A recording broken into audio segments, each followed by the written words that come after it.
Bagaimana antara mereka berdua, antara Anies dengan Ahok, ini Ya. nggak bisa Nggak disatukan. bisa ya? Yang satu terlalu jaim, yang satu terlalu vokal.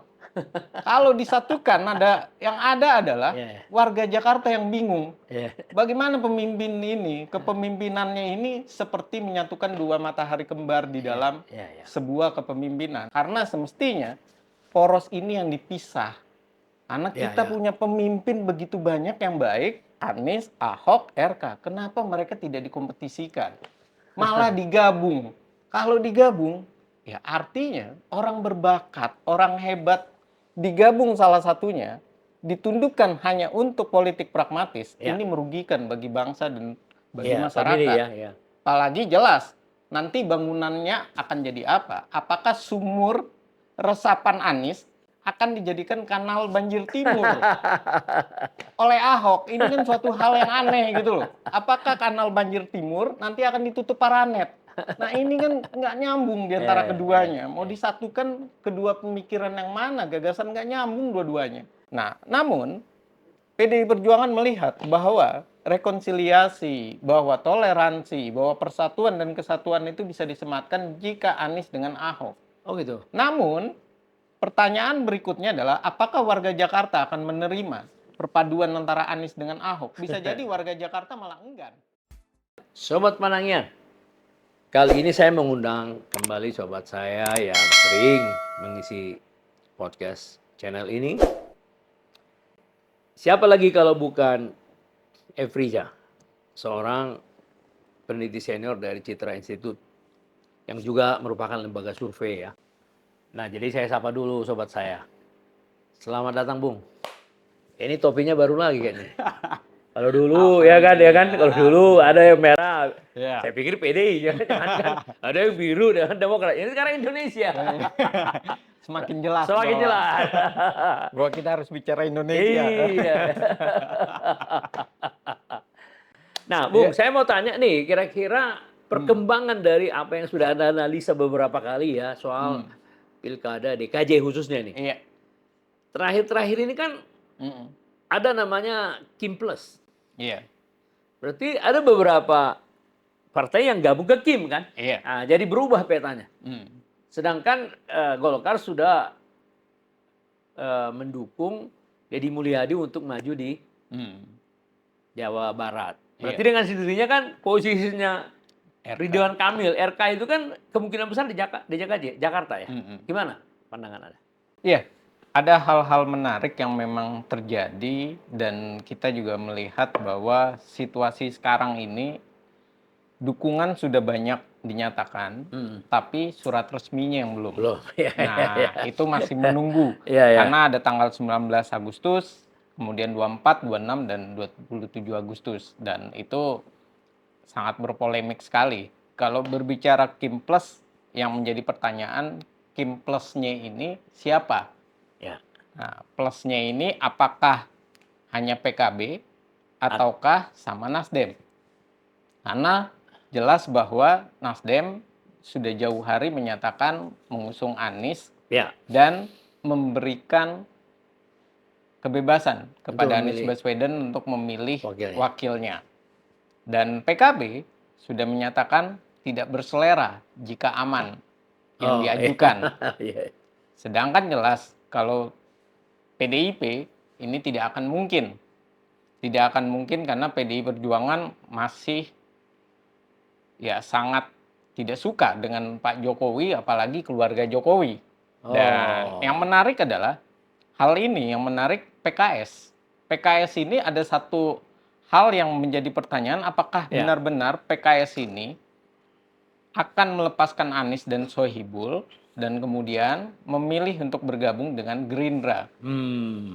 Karena ada pernyataan PKS yang saya rasa ini adalah sinyal juga ketika dia mendukung Bobi Nasution. Di Medan. Ia menyatakan bahwa PKS mengambil keputusan itu karena politik pragmatis. Dan Prabowo maupun pemerintahan ke depan itu berusaha supaya pemerintahan ini tidak ada lagi perdebatan soal oposisi ataupun pro pemerintah. Jadi semuanya diajak, semuanya dilebur. Dan PKS melihat kesempatan itu, makanya di Sumut ia memajukan Bobi Nasution, Ya. yang mengambilkan situ. Dan tentu ada perhitungan juga bisa jadi di Jakarta PKS melakukan hal yang sama. Oh. Karena politik pragmatis. Ya, ya. Karena kalau berbicara sakit hati, PKS juga punya sakit hati dengan Anies. Bagaimana ketika Sandiaga Uno ditarik menjadi cawapres, Ya. sementara posisi kosong itu semestinya dimiliki oleh PKS. Tapi Anies tidak berkenan. Bahkan Anies pun nyampe sekarang tidak menyatakan bersedia dengan sesungguh hati bersama dengan Sohibul Iman. Artinya ngelunjak ini Anies. Dia sudah diusung oleh PKS, partai pertama, tapi dia masih jaim dan masih jual mahal dengan PKS. Dan bahkan Anies ini masih menginginkan PDI Perjuangan. Oh. Dan kalau PDI Perjuangan dengan Anies bersama, PKS malah bisa. Yang menjegal itu semua, rame-rame bisa gabung ke Kim. Atau membiarkan PDI Perjuangan membangun kekuatan sendiri, tapi prosesnya adalah antara Kim melawan PDI Perjuangan. Jadi Aniesnya yang ditarik, Aniesnya yang diistirahatkan. Karena Anies sudah levelnya nasional. Ya. Bisa jadi hal-hal tersebut berproses dan menjadi sebuah hitung-hitungan partai politik. Karena real kalau berbicara PKS, berbicara Nasdem, berbicara Anies, siapa yang akan bayar logistik pemilu? Siapa yang akan berkampanye? PKS tentu tidak mau bermodal besar untuk Anies. Apalagi mereka tahu bahwa posisi mereka walaupun juara pertama, tapi di posisi di level nasional, PKS itu masih jauh dia. Sama Nasdem pun juga masih tinggian Nasdem. Sementara kalau Nasdem berpikir ulang, bahwa dia di posisi pemerintahan DKI Jakarta, posisinya dia sangat kecil. Dan sementara, di sisi yang lain, jelas bahwa Nasdem berpikir ulang, mau biayain Anies lagi untuk kalah. Dan untuk orang yang non-partai. Untuk apa? Makanya hal-hal ini masih dilihat oleh mereka, masih berproses. Walaupun pernyataan secara informal sudah keluar dari masing-masing partai. Kecuali PDI Perjuangan yang menyatakan bahwa Sumut, Jawa Tengah, dan tentunya Jawa Barat maupun DKI Jakarta tidak akan ada calon tunggal. Dan ini menyatakan bahwa PDI Perjuangan ini masih berproses. Namun siapa yang akan diambil oleh PDI Perjuangan, partainya, inilah yang nyampe sekarang PDI Perjuangan masih kesulitan. Karena itu tadi, PKS juga melihat kalau sekedar hanya melawan Prabowo ataupun melawan Jokowi untuk gaya-gayaan ngikutin PDI Perjuangan, tentu merugikan bagi PKS. Dan inilah yang saya lihat hitung-hitungan PKS masih bisa berubah dia. Karena aman pun tidak aman kalau seandainya PDI Perjuangan ikut di dalam. PDI Perjuangan menginginkan pasangannya itu ya Anies dengan Ahok. Dan tidak mungkin dia menginginkan Anies Sohibul Iman.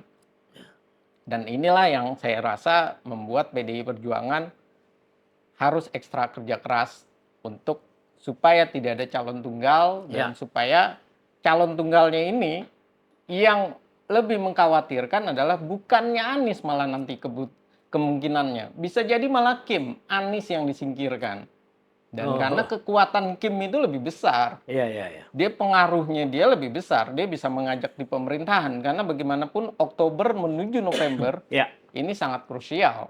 Bisa jadi mereka akan berhitung siapa yang mendapat porsi dan segala macam di Agustus. Dan konstelasi pilkada ini tergantung dari tawaran kursi nantinya. Kabinet ya? Iya. Jadi seru ya? Iya. Jadi kalau misalkan si Anies tidak berlayar, berarti kemungkinan RK bisa menang dong? Iya. Kemungkinan RK bisa menang melawan Anies ataupun Anies tidak berlayar. Karena bagaimanapun posisi Anies saat ini, Anies ini tidak sepenuhnya benar-benar didukung oleh masyarakat Jakarta. Yang menyatakan mendukung Anies loyal, itu pada dasarnya bukan masyarakat Jakarta. Tapi orang-orang di luar Jakarta yang bekerja di Jakarta. Yang KTP-nya sudah dipilih pindahkan Ya, atau ya. domisilinya sudah Ya, berganti. ya, betul, betul. Dan ini yang hadir, sementara yang warga Jakarta belum tentu dia akan memilih Anies karena mereka berpikir Anies dengan PKS ini adalah wajah suram DKI Jakarta, wajah suramnya Jakarta. Makanya memungkinkan Ridwan Kamil karena secara kapabilitas, Ya. secara kapasitas, integritas, Ya. dan profesional maupun gagasan, Ridwan Kamil bagus. Bahkan dalam komunikasi politik pun Ridwan Kamil ini masih lebih baik daripada Anies. Hanya saja kita juga tidak bisa meyakini sepenuhnya bahwa Ya. Ridwan Kamil ini akan masuk DKI Jakarta. Karena ada situasi 2018, Golkar mendukung RK dengan UU, tapi ketika itu berubah pilihannya menjadi Deddy Mulyadi. Dan kondisi ini bisa jadi masih terulang. Dan kita masih melihat apakah Kim ini akan melepaskan DKI Jakarta, tapi menguasai 4 wilayah Jawa, atau Kim mau merebut seluruh Jawa dengan cara menundukkan seluruh situasi politik yang ada di sana dengan tawaran-tawaran yang tentu lebih bergengsi. Dan inilah yang dilakukan oleh pemerintahan Jokowi maupun pemerintahan transisinya Pak Prabowo. Jadi kalau dalam konstelasi ini Ahok di mana itu posisinya? Potensinya untuk? Ya kalau melihat potensi Ahok ini jelas bahwa Ahok ini pilihannya hanya ada 2 posisi. Yang pertama adalah dia diajukan oleh PDI Perjuangan, tapi sampai saat ini PDI Perjuangan jelas tidak terlalu menginginkan Ahok itu untuk maju karena ada peristiwa Al-Maidah dan ada cacat dalam noda di karirnya Ahok, di perjalanan karirnya. Tapi kalau kinerjanya dia bagus. Nah, namun PDI Perjuangan melihat bahwa rekonsiliasi, bahwa toleransi, bahwa persatuan dan kesatuan itu bisa disematkan jika Anies dengan Ahok. Oh gitu. Namun, pertanyaan berikutnya adalah apakah warga Jakarta akan menerima perpaduan antara Anies dengan Ahok? Bisa jadi warga Jakarta malah enggan. Kalau diajukannya RK. Karena apa? Warga Jakarta berpikir bahwa ini terlalu politik pragmatis. Ini terlalu malah tidak berbicara etis seperti yang disampaikan oleh Anies dengan PDI Perjuangan, selalu berbicara etis kepada Prabowo, tapi mereka malah melakukan tindakan yang tidak etis. Mereka hanya berpolitik pragmatis. Kalau memang mereka berbicara tentang Islam, mereka berbicara tentang kepemimpinan Islam, harusnya konsisten. Jangan karena Ahok ini elektabilitasnya tinggi, maka Ahok ini dipasangkan untuk mengalahkan Kim dengan tujuan seperti itu. Bahkan memadukan antara Ahok dengan Anies, saya berpikir bahwa ini memadukan antara minyak dan air. Dua-duanya tidak bisa untuk disatukan. Ahok ini akan ngelawan dengan Anies. Ahok ini malah jadi bikin runyam. Karena apa? Ahok ini PDI Perjuangan dan tentunya suara PDI Perjuangan sebagai nasionalis akan berbeda dengan suara PKS sebagai basis Islam.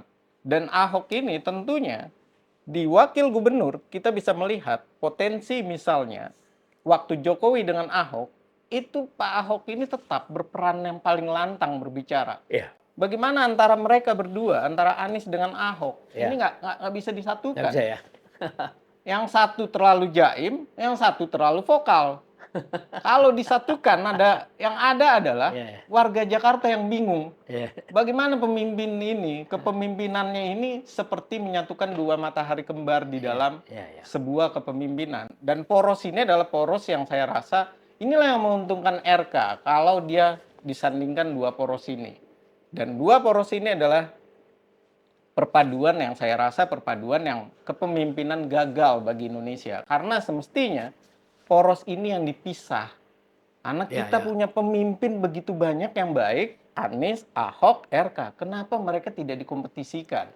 Malah digabung. Kalau digabung, ya artinya orang berbakat, orang hebat digabung salah satunya, ditundukkan hanya untuk politik pragmatis, ini merugikan bagi bangsa dan bagi masyarakat. Apalagi jelas, nanti bangunannya akan jadi apa? Apakah sumur resapan Anies akan dijadikan kanal banjir timur oleh Ahok. Ini kan suatu hal yang aneh gitu loh. Apakah kanal banjir timur nanti akan ditutup Paranet? Nah ini kan nggak nyambung di antara keduanya. Mau disatukan kedua pemikiran yang mana? Gagasan nggak nyambung dua-duanya.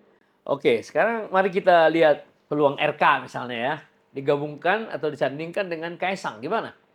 Kalau melihat antara RK dengan Kaisang, jelas bahwa figur Kaisang ini lebih kepada sisi bisnisnya.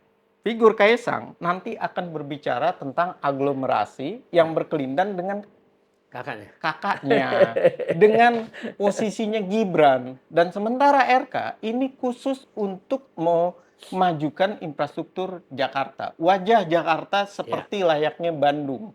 Dan inilah yang bisa diharapkan. Sementara sisi bisnis, sisi aglomerasi ini akan berkelindan antara Kaisang dengan kakaknya. Cuma permasalahannya adalah Jawa Tengah akan sangat sayang karena Jawa Tengah itu berpotensi kehilangan dari daya tawar, daya pikat yang sudah dibangun oleh Pak Jokowi, Gibran. Kalau dilanjutkan oleh bukan keluarganya Jokowi, ini akan menjadi dilema nantinya.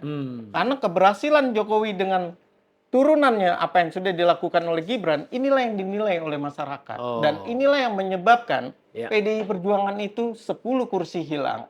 Dan kalah pula di Jawa Tengah. Karena masyarakat mengharapkan pembangunan ini berkelanjutan. Dan berkelanjutan ini bisa jadi memang polanya Indonesia resminya dinasti politik. Bicaranya di meja makan.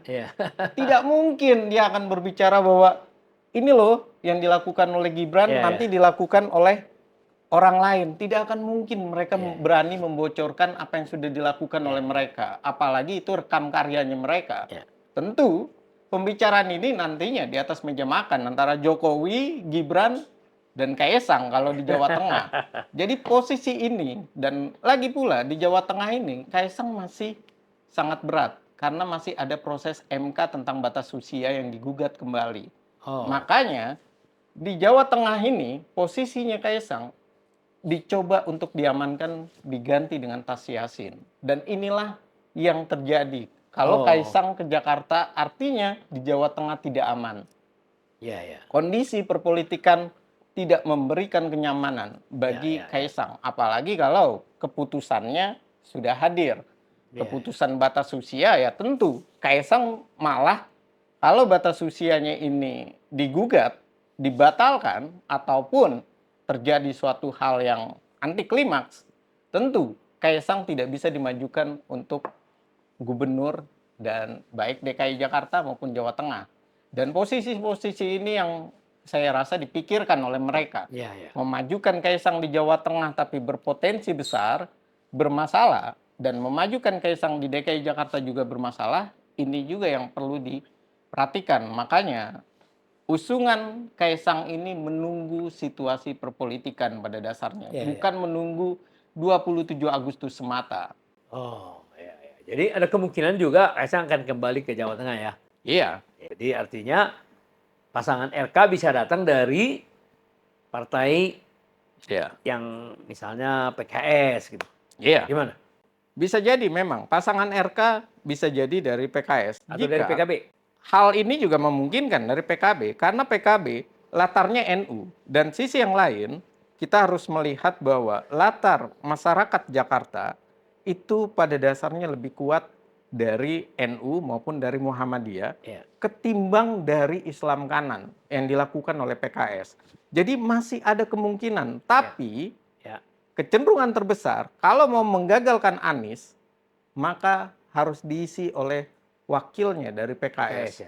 Karena hitung-hitungannya PKS inilah yang harus diberikan kesempatan, diberikan kompensasi karena nurutnya PKS. Dan bisa jadi loyalitas PKS di pilkada ini menentukan apakah PKS akan masuk di pemerintahan atau tidak. Kalau PKS tidak menggagalkan Anies, maka PKS bermimpi saja untuk masuk di pemerintahan. Jadi bisa dikatakan PKS akan melihat kesempatan ini bergabung dengan kabinet. Karena signal itu sudah disampaikan di Medan. Kira-kira di Medan.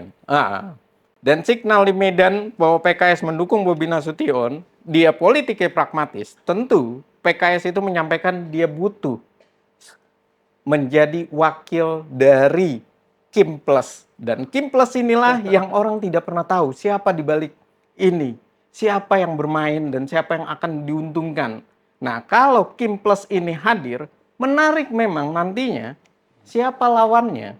Bisa jadi kalau PDI Perjuangan memajukan sendiri sangat sulit. PDI Perjuangan pasti butuh. Bisa jadi yang ditaruh adalah Nasdem. Misalnya disodorkan dengan PDI Perjuangan. Dan kalau seandainya dengan Nasdem, PDI Perjuangan, rasanya Ahok ini yang akan melawan RK. Dan sangat mudah untuk menaklukkan Ahok ketimbang RK menaklukkan Anies Baswedan. Karena itu dia, Ahok ini temperamen dan Ahok ini sangat tidak loyal kepada Jokowi. Dan Ahok ini juga menunjukkan sikapnya dia sangat pragmatis, tapi di sisi yang lain, kekuatan kepada masyarakat kurang mengakar. Dan ini yang potensi besar direbut oleh RK jika pertarungannya kepada Ahok. Maka apa yang harus dilakukan jika Kim Plus ini mau maju? Maka yang harus diciptakan adalah PDI Perjuangannya yang diberikan siapa mitranya. Karena dia berjalan sendiri tidak bisa. Kalau memang akhirnya PKS yang ditarik oleh Kim. Dan itu artinya PDI Perjuangan tersisa sendirian di oposisi. Dan artinya pemerintahan ini berjalan dengan tenang. Karena lawannya ini hanya partai yang cuman mendapatkan perolehan kursi tidak begitu besar. Banyak, Dan ini adalah kesempatan besar memang Kim untuk merancang bangunan Jawa diambil alih seluruhnya oleh Kim. Nah, jadi kalau misalnya di Medan, PDIP juga akan memunculkan lawannya Bobi Nasution ya. Jelas. Dan sudah dinyatakan oleh Asto bahwa lawan terberat PDI Perjuangan dan yang akan difokuskan oleh PDI Perjuangan itu cuma 3 wilayah. Jakarta, kemudian Jawa Timur atau Jawa Tengah sekaligus, yang pasti sih pernyataannya lebih ke Jawa Tengah. Dan yang terakhir adalah Sumatera Utara. Kenapa? Karena ini adalah keluarganya Pak Jokowi. Dan ini adalah musuh terbesarnya PDI Perjuangan. DKI Jakarta, Kaisang bisa ada di sana. Dan tentu PDI Perjuangan tidak mau kalau ada calon tunggal. Dan kemudian di Medan PDI Perjuangan tidak mau ada calon tunggal. Walaupun Edi Rahmayadi tidak laku sekalipun, pokoknya dilawan aja. Penting jangan mendukung keluarga Jokowi. Dan yang ketiga adalah di Jawa Tengah. Makanya apa yang dilakukan oleh PDI Perjuangan? Dia lebih mempersiapkan seorang jenderal, seorang panglima TNI untuk melawan Komjen.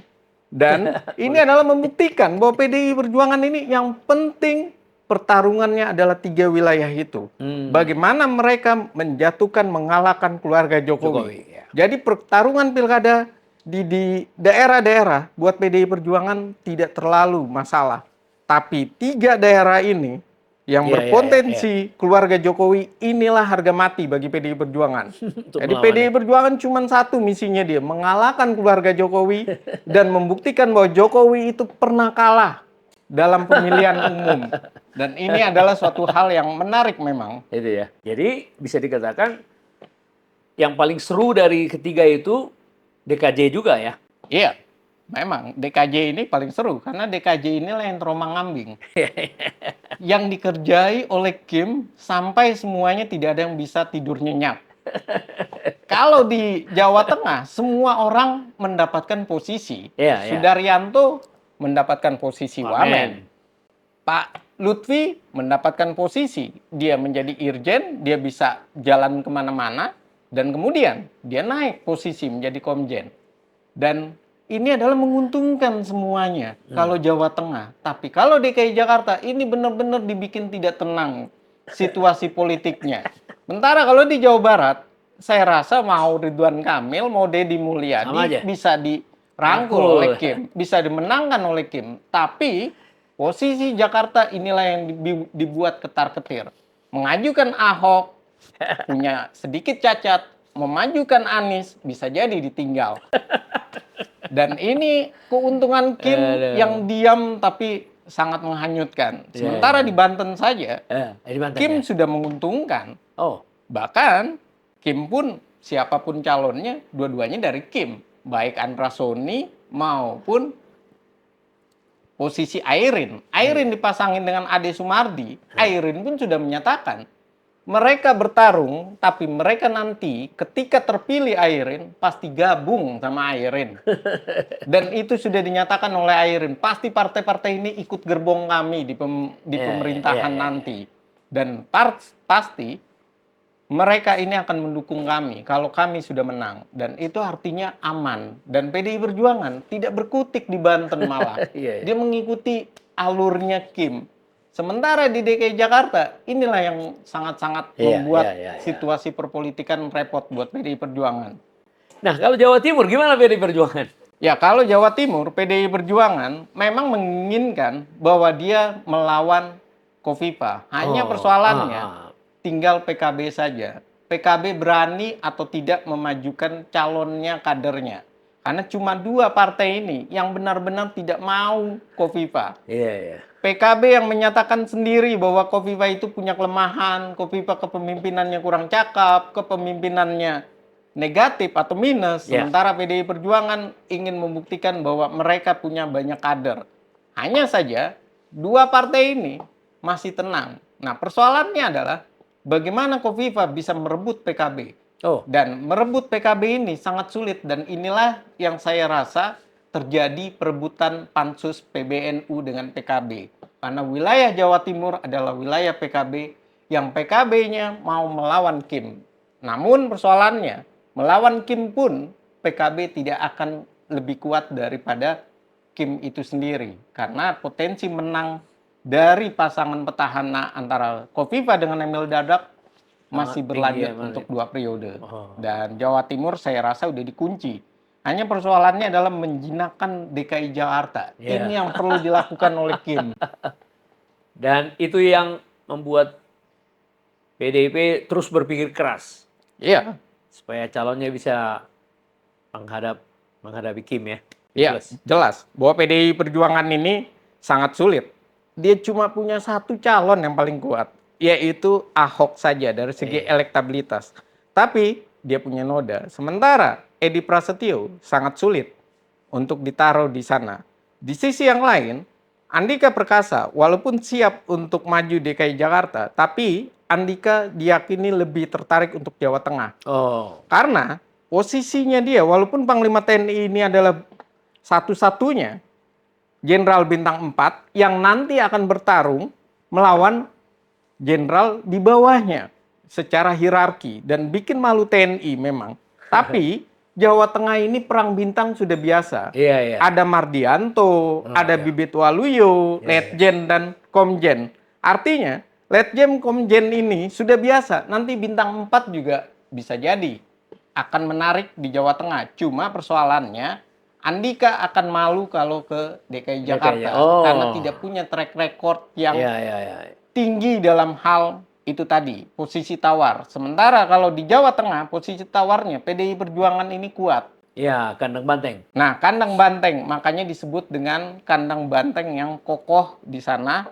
Dan karena itu dia, Andika Perkasa akan lebih dominan di daerah Jawa Tengah. Ketimbang dia bertarung melawan sipil di DKI Jakarta. Lebih baik melawan institusi Polri di Jawa Tengah. Dan ini adalah menarik pertarungan Polri dengan pertarungan TNI. Ketimbang pertarungan sipil dengan itu tadi, institusi TNI. Bisa jadi institusi TNI yang dipermalukan di DKI Jakarta. Terima kasih Bung. Luar biasa ya. Nanti kita akan update lagi ya.